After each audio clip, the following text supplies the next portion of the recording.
அஸ்ஸலாமு அலைக்கும். எல்லாம் புகழும் இறைவனுக்கே. இப்போ என்னன்னு பார்த்தீங்கன்னாக்கா, இப்போ வந்து எல்லாமே பனிக்காலம், மழை பெய்யுது, சீசன் வேறு ஒரு மாதிரி ரொம்ப கிளைமேட் சில்லுன்னு இருக்குது. இந்த டைமில் வந்து கோழி ரசம் செஞ்சால் எப்படி இருக்கும் அப்படின்னு தான் இன்றைக்கி பார்க்க போகிறோம். அதுக்கு தேவையான இன்க்ரீடியன்ஸ் என்னென்னு பார்க்கலாம். இது மெயின் இன்க்ரீடியன்ஸ். இன்னும் இன்க்ரீடியன்ஸ் தேவை, நான் அது அப்புறம் நெக்ஸ்ட் வீடியோவில் சொல்கிறேன். ஓகேங்களா? அதுக்கு இப்போ இது வந்து கொஞ்சம் குறப்பாக அடிச்சிக்க வேண்டியது ஐட்டம்ஸ்லாம் சொல்கிறேன். சோம்பு 1 ஸ்பூனு, ஜீரகம் 1 ஸ்பூனு, மல்லி ஒரு 2 ஸ்பூனு, காஞ்ச மிளகா, கருவேப்பிலை, மிளகு 1 ஸ்பூன். ஓகேங்களா? அதுக்கப்புறம் பார்த்தீங்கன்னாக்கா, சின்ன வெங்காயத்தை தட்டி வச்சுருக்க ஒரு 20 வெங்காயம், பூண்டு ஒரு 4-5 பல், இது இஞ்சி வந்து கொஞ்சம், பூண்டோட கொஞ்சம் இஞ்சி வந்து இதில் அதிகமாக வச்சுக்கோங்க. ஓகேங்களா? இப்போ பார்த்தீங்களா, நான் சொன்னேன் இல்லையா, மசாலா மிளகு தோம்பு அதெல்லாம் குறப்பா இந்த மாதிரி அடிச்சுக்கணும். ஓகேங்களா? ரொம்ப இதாக அடிக்கக்கூடாது, இந்த மாதிரி குறப்பா அடிச்சுக்கணும். ஓகேங்களா?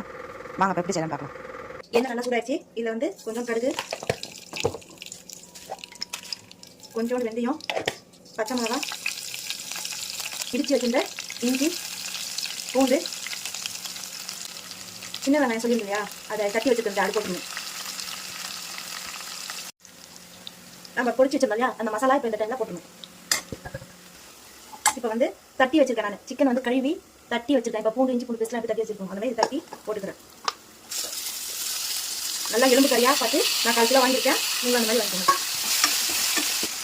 மஞ்சள் தூள் கொஞ்சம் போட்டுக்கிறேன், கரம் மசாலா கொஞ்சம் போட்டுக்கிறேன், கொத்தமல்லி கொஞ்சம் போட்டுக்கிறேன், போட்டு நல்லா கலந்துக்கணும். நான் பொடியாக நறுக்கினா தக்காளி 2 இதில் போட்டுக்கிறேன். லாஸ்ட்டாக தக்காளி போடுங்க, அப்போ தான் வந்து பார்த்தீங்கன்னா டேஸ்ட் நல்லா என்ஹான்ஸ் பண்ணி கொடுக்கும். அந்த தக்காளி சாப்பிடும்போது 1-2 வாயில் போகும்போது நல்லா டேஸ்ட்டாக சூப்பராக இருக்கும். கல்லுப்பு கொஞ்சம் போட்டுக்கிறேன். இதில் கொஞ்சம் தண்ணி விட்டுக்கிறேன். நம்ம ரசத்துக்கு எவ்வளோ வேணும் தாராளமாக இல்லை, ஒரு கப் வரைக்கும் நீங்கள் என்ன பண்ணலாம், தண்ணி விடலாம்.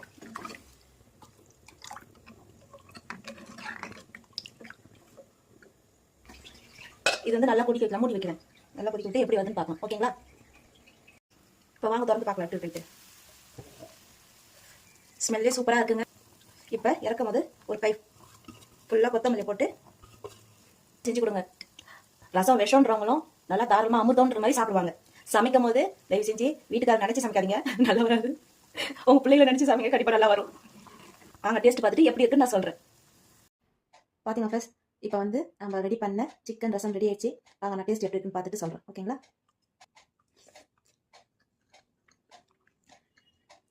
டேஸ்ட் நல்லா இருக்கு, சூப்பராக இருக்கும். கண்டிப்பாக எல்லாருக்கும் வச்சு கொடுங்க, எல்லாருக்கும் பிடிக்கும். ஓகேங்களா? சரி, கமெண்ட்டில் வந்து சொல்லுங்கள், அந்த மாதிரி கொஞ்சம் இது இம்ப்ரூவ் பண்ணலாம் அப்படின்னு கொஞ்சம் சொல்லுங்கள். ஏன்னா எனக்கு கொஞ்சம் நாள் வெயிட் பண்ணுங்கள். இன்னும் நான் கொஞ்சம் எல்லாம் கொஞ்சம் கொஞ்சமாக கற்றுக்கிட்டு கொஞ்சம் கொஞ்சமாக பண்ணிகிட்ருக்கேன். என்னோட சேனலை லைக் ஷேர் சப்ஸ்கிரைப் பண்ணுங்கள். முடிஞ்ச அளவுக்கு நிறைய பேர் பார்த்தீங்கன்னா என்னோட சேனலை வந்து சப்ஸ்கிரைப் பண்ணாமலே பார்த்துட்ருக்கீங்க. 84.4% பார்த்தீங்கன்னாலே சப்ஸ்கிரைப் பண்ணாமலே அவ்வளோ பேர் பார்த்துட்ருக்கீங்க. கொஞ்சம் சப்ஸ்கிரைப் பண்ணிவிட்டு என் சேனலை பார்த்தீங்கன்னா எனக்கு ரொம்ப யூஸ்ஃபுல்லாக இருக்கும். நீங்கள் என் சேனலுக்கு சப்போர்ட் பண்ணுங்கள். அல்லாஹ் ஹாஃபிஸ்.